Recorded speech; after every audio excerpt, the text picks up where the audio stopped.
किसे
वाहिगुरु जी का खालसा,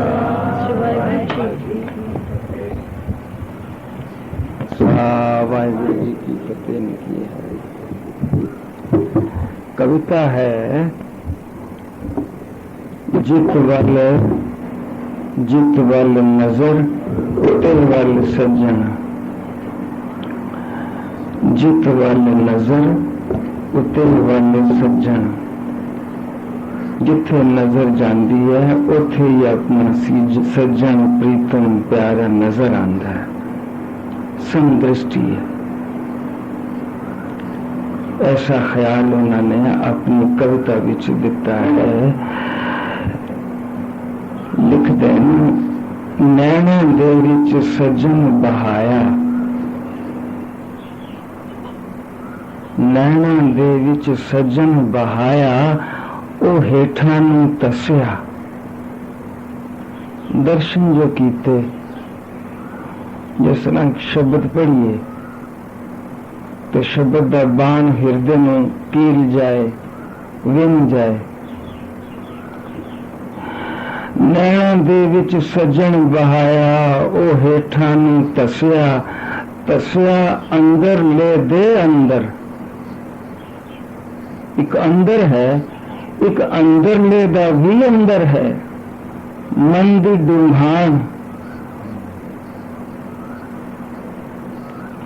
तस्या अंदर ले दे अंदर, जा डूहानी फसया। दर्शन जो होया वेख्या ते अंदर उसका अक्स बन गया, बस वो अंदर ले गया। जा डूहानी फसया। नैन मीटिया अंदर दिसदा, खुलिया बाहर दिसीवे। जे अखा मीटिए ते अंदर ओही दिखाई देंदा है। ख्यालां दी दुनिया विच ओही है।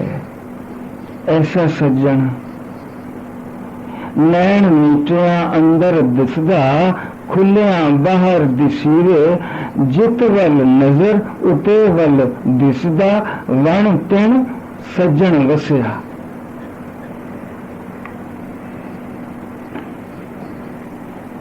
ये पता नहीं कैसा मूड सी। एक कविता बड़ी देर तो प्यारी लगती है कि पता नहीं किस मूड विच लिखी गई। नैना दे विच सज्जन बहा लिया, ओ हेठा नूं तस्या।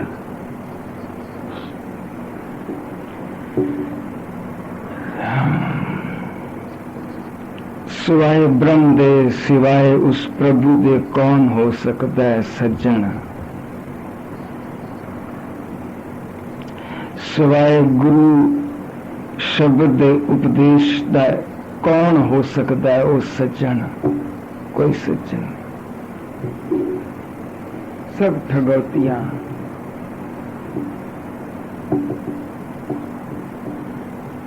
हुण आख देन के जित वल नजर उते वल सज्जन। एक कविता का सिरलेख है। जिधर भी देखिए सज्जन दिसदा है।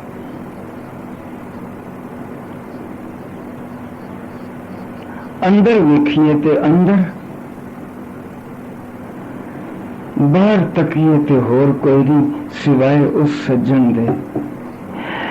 ऐसे व्यक्ति की मैल कट्टी गई है। वो किसी ने बुरा भला नहीं समझता, सब ठीक है, समदृष्ट हो गया कि ये ब्रह्म ज्ञानी की दृष्टि नहीं है कि इसमें पढ़ के असी अगर अपना आप हृदय वेखिए कि असी द्वैत विच नहीं हाँ, वितकर विच नहीं हाँ, कुचर्चा विच नहीं हाँ। हाँ, ये गल बड़ी ऊंची है। जिधर जाइए अपना घर ही नजर आए। ब्रह्म ज्ञानी की दृष्टि समान। ब्रह्म ज्ञानी सदा समदर्शी। ये ब्रह्म ज्ञान की दृष्टि है। ये ब्रह्म दृष्टि है कि अच्छा है, ठीक है, ठीक है। भाई साहब जी ने कोई कविता सुनाए, बेताली होवे, बेसुरी होवे, आख दिन अच्छा है, बहुत अच्छा है, वाह जी वाह। वो बुरा न दिसे कोई। असी जितों तक कहेंगे ना ओ बुरा, ओ बुरा, ओ इंज, ओ इंज, उतों तक ओ तुक ही सानू खानी जाएगी। और अगर सुख और शांति लेनी तो फिर ए नजरिया जित वल नजर उते वल सज्जन। एक जिज्ञासु सी ये छांदोग उपनिषद विच कथा है। छोटा जिहा बालक, उसका नाम है सतकाम। छांदोग्य उपनिषद। उस सत्यकाम अपनी कच्छ विच सफ लैके ते ऋषि गौतम दी कुटिया विच जांदा है, दंडौत करता है। ऋषि ध्यान मगन है, थोड़ा जा भी खड़ाक आया, उसका ध्यान उखड़िया, अखां खोलियां, देखिया कोई बालक है। ऋषि ने अखां खोलियां, बच्चे ने देखिया, बरखुरदार ने देखिया और लड़के ने दंडौत कीती, नमस्कार कीती। हे बालक, तू किस प्रयोजन नाल इत्थे आया है? महाराज, मैं तुहाडे कोलों दीक्षा लेनी है।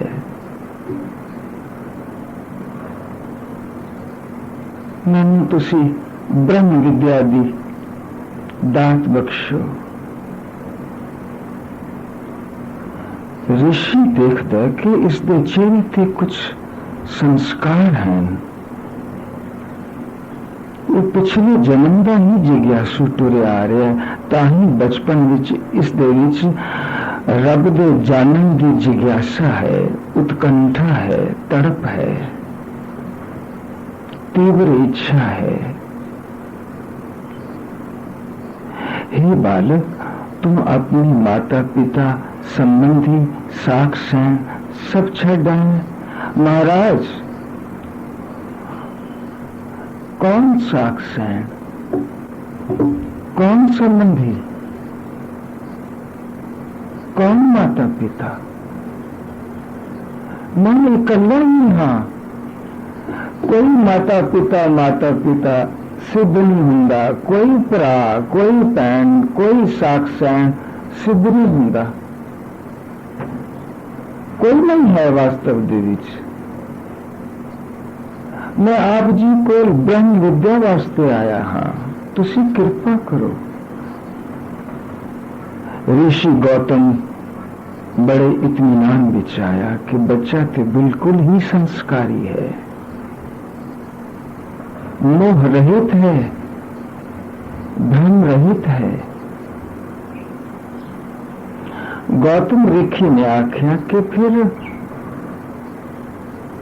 तेन ब्रह्म विद्या दिती जाए तो साडे आखे लगेगा। ब्रह्म विद्या प्राप्त करने वास्ते हुक्म मनना पैंदा है, आज्ञा का पालन करना पैंदा है। ब्रह्म विद्या प्राप्त करने वास्ते इको ही असूल है कि आज्ञा का पालन करना। हे महाराज, मैं आप जी की हर आज्ञा का पालन करांगा। ठीक? तो बच्चा, ये जो गायियां फिरदियां पई हैं 300 250 गाइयां चरदियां पईयां, इन्हां लै जा। जिथों तक ये 1000 तो ऊपर ना हो जान, उथों तक वापस ना आई। जा गौवां चार और बहुत दूर चला जा। ये हुक्म है मन।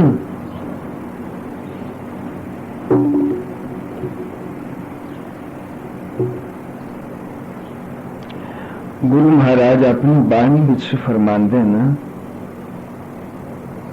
बाबीहा बाबीहा न दिल लाए न तरसाए। ए मन कसम का हुक्म मन। ये जड़ तेरा मन है वो परमात्मा दा ही है। हुक्म मन ये जड़ तेरे अंदर त्रिखा है, तड़प है, जिज्ञासा है। हुक्म मनिया तिख उतरे, चढ़े चवगल मन। अगर हुक्म मनेगा तो 4 गुना तेनों रंग चढ़ेगा। कई बार इस पंक्ति का अर्थ महसूस होता है कि तेनों चौथी अवस्था प्राप्त हो जाएगी। त्रिगुणात्मक अवस्था तो तू बाहर निकल जाएगा और ब्रह्म ज्ञान प्राप्त हो जाएगा। चढ़े चवगल वन। हे बाबीहा, हे जिज्ञासु, हे पपीहेवत पीऊ पीऊ करन वाले, तेनू परमात्मा दे मिलन दी बड़ी तड़प है। ए मन खसम का हुक्म मन। हुक्म मनिया तिख उतरे, चढ़े चवगल मन।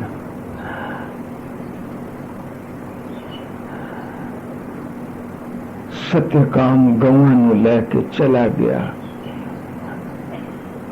डांग हाथ विच पड़ी तो चला गया, चला गया, चला गया, बहुत दूर चला गया। और मिटा आया बच्चा, पोला पाला बच्चा गौवां चारता। जो मिल गया कंद मूल जंगल बिचों खा लिया। रात लंघ गई, दिन लंघ गया, वरे लंघ गए। अचानक चलदा चलदा गौवां नू चारदा चारदा समुंदर के किनारे चला गया। है सी विचारशील, समुंदर नू देखन बैठा। जो देखन बैठा देखी जाए लहरां दा आना जाना। समुंदर दे विच जीव जंतु, कि कितने जीव जंतु आसरा दिता इस समुंदर ने। समुंदर कितने जीव जंतुओं का आधार है, आसरा है। अगर ये समुंदर चाहे तो उल्टा सकता है जीवन, लेकिन उल्टांदा नहीं है। उल्टा देवे तो सारे जीव जंतु मर जान, खत्म हो जान, तड़फते तड़फते मर जान। धन है ये सागर, ये समुंदर, जिसने इतने जीव जंतुओं को पनाह देती है। परमात्मा ब्रह्म, ब्रह्म भी कोई ऐसा सागर ही है। ये विचार आ गए।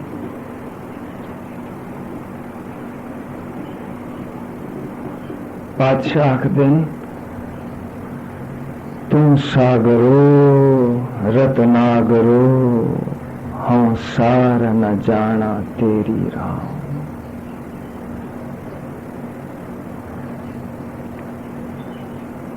धन है ये समुंदर। समुंदर में देखिया और ध्यान चला गया ब्रह्म वल, कि ब्रह्म भी कोई ऐसा ही है। समुंदर ब्रह्म है।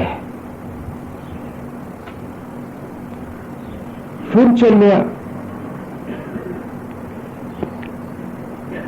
डगमग डगमग उसदी चाल, मस्तानी चाल, क्योंकि विचारशील सी, ब्रह्म खोजता सी और ब्रह्म दे वल ही ध्यान सी। रात पई, सर्द रात, ठंड लगी, उसने लकड़ियां बालियां, लकड़ियां बहुत ही बल गईयां। शोले उठे, भामड़ उठे ते अग वल नींज ला के देखन लग पिया, सोचन लग पिया है अग इसदे कितने रूप ने। अग साड़ के सुआ भी कर दी है, अग सेक देंदी है, रोटी पकांदी है, अन्न पानी गर्म कर दी है, निग भी देंदी है। ये अग दे कितने रूप ने। शायद ये अग ब्रह्म है। सोची जाए कि अग के कितने रूप हैं। जितने भी रूप अग दे ने सारे उसने सोच ले कि हाँ, मनुष्य के अंदर भी अग है, भूख रूपी अग, तृष्णा रूपी अग, काम क्रोध रूपी अग। अग तेरे बड़े रूप ने। और पातशाह दिन नानक करते के केते देश।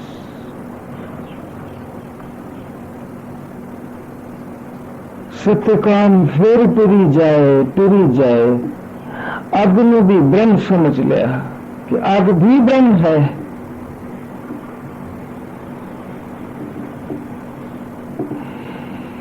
एक मैदान में जाके लेट गया, थक के लेट गया, आसमान वाल देखा। हंसां दी कतार उड़दी पई जावे, चिट्टे चिट्टे हंस। और देखा कि पंख चलते पैन, लेकिन पंख किस तरह चलते पैन? हवा करके। हवा ना होवे तो पंख नहीं चल सकते, जीव जिंदा भी नहीं रह सकता। हवा के बारे बहुत कुछ सोचा कि हवा के बगैर तो कोई जीव जंतु जिंदा ही नहीं रह सकता। हवा ही ब्रह्म है।